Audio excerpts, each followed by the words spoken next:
बढ़ते आगे अगली खबर का रुख करते हैं। उत्तराखंड में मुसलसल बारिश से हो रहे हैं हादसे। ऋषिकेश में साबिक रियासती वजीर के घर का पिछला हिस्सा गिर गया है। ये बड़ी खबर आपको बता दें, लैंडस्लाइड की वजह से घर का पिछला हिस्सा गिर गया है। कैबिनेट वजीर प्रेमचंद अग्रवाल पर संगीन इल्जाम, सिक्योरिटी दीवार नहीं बनाने दे रहे हैं सरकारी अफसर।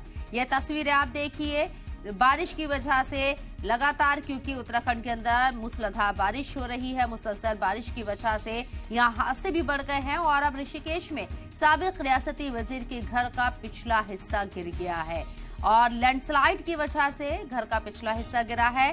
कैबिनेट वजीर प्रेमचंद अग्रवाल पर उन्होंने संगीन इल्जाम लगाए हैं, सिक्योरिटी दीवार नहीं बनाने दे रहे हैं सरकारी अफसर। ये एक बड़ी वजह साबिक वजीर के जरिए बताई गई है कि किस तरीके से यहाँ जब बारिश हो रही है तो इसकी कितनी ज्यादा जरूरत है, लेकिन यहाँ पीछे जो दीवार है वो सरकारी अफसर बनाने नहीं दे रहे हैं। कैबिनेट वजीर प्रेमचंद अग्रवाल पर ये संगीन इल्जाम उन्होंने लगाए हैं, सिक्योरिटी दीवार नहीं बनाने दे रहे हैं सरकारी अफसर। कोई बड़ा हादसा हो सकता था, लेकिन फिलहाल ये दीवार गिरने की जो तस्वीरें आप देख रही हैं उसकी मरम्मत करने का काम जरूर हो रहा है, लेकिन शुक्र है कि किसी तरह का कोई जानी नुकसान यहाँ नहीं हुआ है।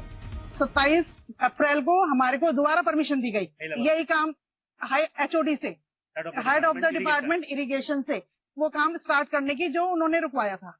मतलब आप समझिए कि पहले परमिशन दी गई, फिर काम रुकवाया गया, फिर दोबारा उसी काम को शुरू करने की परमिशन दी। स्थानीय मंत्री के द्वारा किया गया, जो यहाँ का विधायक है। तो जो जानकारियां मिली हैं और मंत्री के कहने से रुका गया है, क्योंकि वो मेरे साथ कुछ व्यक्तिगत रंजिश रखता है या राजनीतिक रंजिश रखता होगा। क्योंकि लगभग 5 साल पूर्व हुआ है कि मेयर के चुनाव में मेरी पत्नी भी, मेरी धर्मपत्नी चारू माथुर कोठारी भी कैंडिडेट थी, जिनका नाम पार्लियामेंट्री वोट से फाइनल हो गया, जो टीवी में भी आया कि उनको मेयर का प्रत्याशी घोषित किया जाता है।